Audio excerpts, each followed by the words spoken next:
దేవుడు ఇచ్చిన మహాకృపను బట్టి ఈరోజు మీ అందరితో కలిసి ఇలా చిన్న మాటలు షేర్ చేసుకోవడానికి దేవుడు అనుగ్రహించిన కృపగా భావిస్తున్నాను. మరి పెళ్ళి గతంతో కలిసి ఇలా నిలబడటానికి నాకు ఇచ్చిన ఆధిక్యతను బట్టి నేను సంతోషిస్తాను. Sunil, thank you pastor Sunil గారు. మరి నా పేరు శామ్యూల్ జాన్. నేను ఇక్కడ మరి స్టీల్ ప్లాంట్లో జాబ్ కోసం ఇచ్చాను. దేవుడు నన్ను మరి 18వ ఏట సేవ కొరకు పిలిచాడు. ఆయన నాకు ఇచ్చిన మాట కొరకు స్టీల్ ప్లాంట్లో జాబ్ ఇచ్చాడు. నీకు జాబ్ ఇస్తాను, నా పని చేస్తావా అన్నాడు. 18వ ఏట నువ్వు నాకు జాబ్ ఇస్తే నేను నీకు పని చేస్తాను అన్నాడు. అదేవిధంగా అప్పుడు నేను చాలా దీనావస్థలో ఉన్నప్పుడు దేవుడు మరి అనుకోని రీతిగా నాకు ఇక్కడ స్టీల్ ప్లాంట్లో జాబ్ వచ్చింది. జాబ్ వచ్చిన తర్వాత నేను స్టీల్ ప్లాంట్లో జాబ్ చేస్తూ ఉండగా నాకు వివాహం అయింది. వివాహమైన తర్వాత దేవుడు నాకు సేవ కొరకు పిలిచాడు. దీనావస్థలో ఉన్న ఒక సంఘం ఇక్కడ ఉంది. 10 మంది పాస్టర్లు అక్కడ వస్తున్నారు వెళ్ళిపోతున్నారు, నిలబట్టలేదు. ఎందుకంటే అది గవర్నమెంట్ చర్చ్, గవర్నమెంట్ ల్యాండ్, అది ఎవరికి సొంతం కాదు. సో దేవుడు నాకు అవకాశం వచ్చింది. అవకాశం వచ్చినప్పుడు నేను వెళ్ళటానికి దేవుడి దగ్గర ప్రార్థన చేశాను. నేను స్థిరపరిచానని దేవుడు నాకు చెప్పాడు. అప్పుడు ఆ మాట తీసుకుని వచ్చాను. నేను ఇక్కడికి వచ్చినప్పుడు సుమారు 10 మంది లోపు ఉన్నారు. ఆ తర్వాత నేను ఇక్కడికి వచ్చి సేవ ప్రారంభించాను. చాలా క్లిష్టమైన పరిస్థితులు, చాలా క్లిష్టమైన మనుషులు, క్లిష్టమైన ఏరియా, అది కూడా అలాంటి కఠినమైన సేవ దేవుడు నాకు అప్పగించాడు. దేవుడు ఇచ్చిన మాట కోసం నిన్ను స్థిరపరిచాను అన్న మాట కోసం నేను నిలబడ్డాను. ఇప్పటికీ సుమారు 28 సంవత్సరాలు దేవుడు తన హస్తం నాకు తోడుగా ఉంచి ఈ 28 సంవత్సరాలు నన్ను నడిపించాడు. నేను అడిగాను దేవుడిని, నాయన నా ముందు 10 మంది నిలబడలేక వెళ్ళిపోయారు, నేను వెళ్తే వెనక రాకూడదు, వారిలో నేను ఒకరిని కాకూడదు, అలా అయితే పంపు లేకపోతే వెళ్ళనని చెప్పాను. స్థిరపరిచాను, వెళ్ళు అని చెప్పిన తర్వాత ఆ మాట నన్ను స్థిరపరిచింది. అది బేస్ చేసుకొని ఇప్పుడు సుమారు 200 మంది చర్చి ఉన్నారు. ఈ 200 మందికి ఆనాటి నుంచి ఈనాటి వరకు సేవ చేస్తూ గాస్పల్ చేశాను. నాకు వచ్చే స్టీల్ ప్లాంట్లో నేను జాబ్ చేసే ఆ ధనాన్ని నా ఆర్థిక వనరులుగా మర్చుకొని నేను ఇక్కడ ఆనందపురంలో సేవ చేశాను. ఆనందపురం దగ్గర గాస్పల్కి తీసుకెళ్ళాను. ఆ ఏరియా అంతా తిప్పాను. అది కూడా కఠినమైందే. అక్కడ ఆ ఏరియాలో ఏమంటే కొంతమంది క్యాన్సర్ వ్యాధితో ఉన్నారు, కొంతమంది పొట్ట క్యాన్సర్తో ఉన్నారు. వాళ్ళేమో తాగుతారు, బాగా పొట్ట క్యాన్సర్తో ఉన్నారు. చుట్టలు తాగేవాళ్ళు ఉన్నారు, వాళ్ళేమో గొంతు క్యాన్సర్తో ఉన్నారు, వాళ్ళు చనిపోతూ ఉన్నారు. ఇంకొక భయంకరమైన ఏరియా ఏంటంటే సమస్య, అక్కడ కొంతమంది భార్యాభర్తలు చిన్న గొడవ వస్తే పొలంలోకి వెళ్ళి ఆ పాతిపెట్టిన మందు తాగేసి చచ్చిపోతూ ఉన్నారు. నెలకు ఒక కేసు వెళ్ళిపోతూ ఉంది. చాలా 2-3 గ్రామాలు ఉన్నాయి. అప్పుడు నేను వెళ్ళి గాస్పల్ చేస్తూ ఆ సంగతి తెలుసుకున్నప్పుడు, ప్రభువా అందరూ సిటీలో చేస్తారు, ఇక్కడున్న పరిస్థితిని బట్టి నేను ఇక్కడ చేస్తాను సేవ అని చెప్పి డెడికేట్ చేసుకున్న సేవ చేయడానికి. ఆ రోజు నుంచి ఈ రోజు వరకు నేను బండి మీద తిరిగాను, మరి స్కూటర్ మీద తిరిగాను, తిరుగుతూనే ఉన్నా. అక్కడ ఆ ఏరియా మారిపోయింది. నా చర్చిలో 20 ఏళ్ల నుంచి 5 క్యాన్సర్ పేషెంట్లు ఉన్నారు. అవి అలాగిపోయినాయి, వాళ్ళు చనిపోలేదు. వాళ్ళు నా దగ్గర ఉన్నారు, నమ్మిన వాళ్ళు. కొంతమంది చనిపోయారు. సో ఆ మరణాలు ఆగిపోయినాయి. వాళ్ళ కోసం నేను కొన్ని లక్షల రూపాయలు ఖర్చు పెట్టాను. పెద్ద పెద్ద సేవకులను తీసుకువెళ్ళాను. చాలా 3 days మీటింగ్స్ పెట్టాను. మరి రకరకాలైన ప్రైస్ పెట్టి ఆ ఏరియా మొత్తం గాస్పల్ చేసి తిరిగి చాలా కష్టపడ్డాను. అయితే దేవుని మహాకృప, దాని ఫలితంగా అక్కడ మరి ఆ క్యాన్సర్ రోగాలు పోయినాయి, ఆ పొట్ట క్యాన్సర్లు పోయినాయి. అక్కడ వాళ్ళందరూ డెవలప్ అయ్యారు. ఇప్పుడు అక్కడ ల్యాండ్ రేటు కోట్ల రూపాయలు అమ్ముతూ ఉంది. మరి ఆ విధంగా వాళ్ళు డెవలప్ అయ్యారు. ఇప్పటికీ అది సేవ 16 లక్షలు పెట్టి అక్కడ ఒక చర్చ్ కన్స్ట్రక్షన్ చేశాను. ఆ విధంగానే నా నేటివ్ తెనాలి దగ్గర కూడా నేను నా నేటివ్ ప్లేస్లో కూడా చర్చి కట్టాను. అక్కడ ఇప్పుడు కొంతమంది ఉన్నారు. తర్వాత గుంటూరు దగ్గర ఒక చర్చి కట్టాను. అక్కడ కూడా 15-20 మంది ఉన్నారు. వెళ్తాను, నేను ప్రతి నెల ఒకసారి వెళ్తాను. నా దగ్గర తర్ఫీదు పొందిన వాళ్ళను నేను ప్రతి వారం పంపిస్తూ సేవను కొనసాగిస్తూ ఉన్నా. తర్వాత నెల్లూరులో కూడా చర్చ్ కట్టాను. నెల్లూరులో 2 చర్చిలు ఉన్నాయి. ఒకటి మా తమ్ముడు నడిపిస్తూ ఉన్నాడు, ఒకటి ఇంకొక అబ్బాయి నడిపిస్తున్నాడు.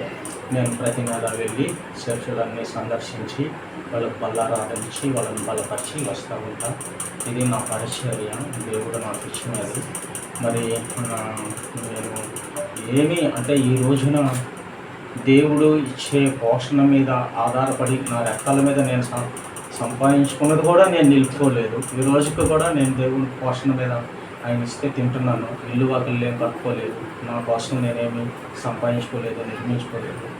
దేవుడి మీద నేను నా భార్య ఆధారపడి ఉన్నాను. దేవుడు బ్రతుకుతున్నాం ఈ రోజుకి. దేవునికి స్తోత్రం కలుగుతుంది. మరి చిన్న మాట పాప విషయంలో, మరి ద్వితీయోపదేశకాండంలో 6వ అధ్యాయంలో ఒక చక్కని మాట రాసింది. అది చెప్పి నేను బయలుదేరి వెళ్ళిపోతా. సార్ ఉన్నారు, మంచిగా మీకు చెప్తారు. ద్వితీయోపదేశకాండం 6వ అధ్యాయంలో పిల్లలకు వాళ్ళు ఎలాగా నడిపించారు అనేది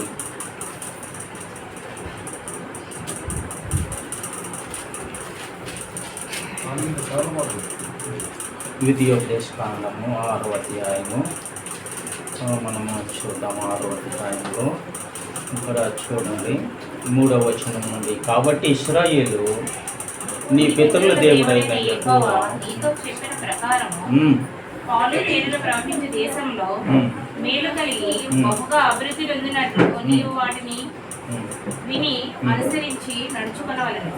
ఇశ్రాయేలు వినుము, మన దేవుడైన యెహోవా అద్వితీయుడగు యెహోవా నీ పూర్ణ హృదయముతోనూ నీ పూర్ణ ఆత్మతోనూ నీ పూర్ణ శక్తితోనూ నీ దేవుడైన యెహోవాను ప్రేమింపవలెను. నేను నీకు ఆజ్ఞాపించి ఈ మాటలు నీ హృదయంలో ఉండవలెను. నీవు నా కుమారులకు వాటిని అభ్యసింపజేసి నీ ఇంట కూర్చున్నప్పుడు త్రావను నడుచుకున్నప్పుడును పండుకొడినప్పుడును లేచినప్పుడును వాటిని గూర్చి మాట్లాడవలెను. సూచనగా వాటిని నీ చేతికి కట్టుకొనవలెను. అవి నీ కన్నుల నడుమ వాస్కం వలె ఉండవలెను. నీ ఇంటి ద్వారబంధముల మీదను నీ గౌనుల మీదను వాటిని రాయవలెను. నీ దేవుడైన యెహోవా నీ పితరులైన అబ్రహాము, ఇస్సాకు, యాకోబులతో చేసిన ప్రమాణమును బట్టి నిన్ను ఆ దేశంలో ప్రవేశపెట్టి నీవు కట్టని గొప్పవగు మంచి పొరములను నీవు నింపని మంచి ద్రవ్యముల చేత నింపబడిన ఇండ్లను నీవు త్రవ్వకపోయినను త్రవ్వబడిన బావులను నీవు నాటని ద్రాక్ష తోటలను ఒలీవల తోటలను నీకిచ్చిన తరువాత నీవు తిని తృప్తి పొందినప్పుడు దాసుల గృహమైన ఐగుప్తు దేశంలో నుండి నిన్ను రప్పించిన యెహోవాను మరోకుండా నీవు జాగ్రత్త పడు. దేవునికి స్తోత్రం. చూడండి ప్రియమైన బిడ్డలారా, మన పిల్లలకు మనము మరి ఆ మాటలు మనకు దేవుడు చెప్పినటువంటి మాటలు మనం చూసినప్పుడు దైవ గ్రంథంలో నీ పూర్ణ హృదయంతో పూర్ణాత్మతోను నీ పూర్ణ శక్తితోను నీ దేవుడైన యెహోవాను ప్రేమింపవలెను. నేడు నేను నీకు ఆజ్ఞాపించు ఈ మాటలు నీ హృదయంలో ఉండవలెను. నీవు నీ కుమారులకు వాటిని అభ్యసింపజేసి నీ ఎంట కూర్చుండున్నప్పుడు, త్రోవను నడుచునప్పుడును, వండుకొనున్నప్పుడును, లేచినప్పుడును వాటిని గురించి మాట్లాడవలెను. సూచనగా వాటిని నీ చేతికి కట్టుకొనవలెను. అవి నీ కన్నుల నడుమ బాష్కముల వలె ఉండవలెను. నీ ఎంట ద్వారబంధముల మీదను నీ గౌనముల మీదను వాటిని రాయవలెను. దేవుని మాటలు మన బిడ్డలకు ఆ విధంగా అభ్యసింప చేసినప్పుడు వారు దారి తొలగిపోరని సామెతల గ్రంథం 22వ అధ్యాయంలో చక్కని మాట. బాలుడు నడువవలసిన త్రోవను వారికి నేర్పుము, పెద్దవాడైనప్పుడు వాడు వాటి నుంచి తగ్గిపోడు. కనుక ప్రియమైన బిడ్డలారా, మరి మనం చంటి పిల్లలకు మన జీవితంలో మనము మన పిల్లలకు నేర్పించాల్సిన విషయాలు దేవుని మాటలు, దేవుని పాటలు, దేవుని ఆరాధన. మన పిల్లలు మనం ఆరాధన చేస్తున్నప్పుడు, మనం పాటలు పాడుతున్నప్పుడు, మనం వాటిని గురించి మాట్లాడుకుంటున్నప్పుడు, మనం వాటిని ధ్యానిస్తూ ఉన్నప్పుడు మన పిల్లలు వాటిని వింటారు కనుక వాటిని అనుసరించడానికి అవకాశం ఉంది. మనం టీవీ చూస్తే వాళ్ళు టీవీ చూస్తారు, మనం సెల్ ఫోన్ చూస్తే వాళ్ళు కూడా సెల్ ఫోన్ చూస్తారు. మనం లోక విషయాలు మాట్లాడుకుంటుంటే వాళ్ళు కూడా ఆ లోకం విషయాలు మాట్లాడుకునే మాటలు వినటానికి వాళ్ళు కూడా ఆసక్తి చూపుతారు. తల్లిదండ్రులుగా ఇంటిలో మనం ఎలా ప్రవర్తిస్తామో ఆ ప్రభావం బిడ్డల మీద 100కి 100 ఉంటుంది కనుక మన పిల్లలను మనమే బాగు చేసుకున్నా, మనమే వారు మరి దారి తొలగిపోవటానికైనా కారకులం మనమే అవుతాం. కనుక మన పిల్లలను మనము మంచి మార్గంలో ఉన్నారో నడిపించాలి అంటే తల్లిదండ్రులుగా మనం తీసుకోవాల్సిన బాధ్యత, నువ్వు ప్రార్థనా పరురాలువై ఉండాలి, నువ్వు దేవుని వాక్యాన్ని ధ్యానించే స్త్రీవై ఉండాలి, నువ్వు దేవుని మాటలు మరి మాట్లాడే నీ పిల్లలకు బోధించే, నీ పిల్లలకు ప్రార్థన నేర్పించే ఒక మంచి క్రైస్తవ సాంప్రదాయం కలిగిన ఒక తల్లిగా నువ్వు ఉన్నప్పుడు నీ పిల్లలు ప్రయోజకులై ఉన్నతమైన దేవుని ఆశీర్వాదాలు పొందటానికి వారు కారణమవుతారు. లేకపోతే మన పిల్లలను మనమే మరి దారి మళ్లించే వారంగా మనం కారకులు.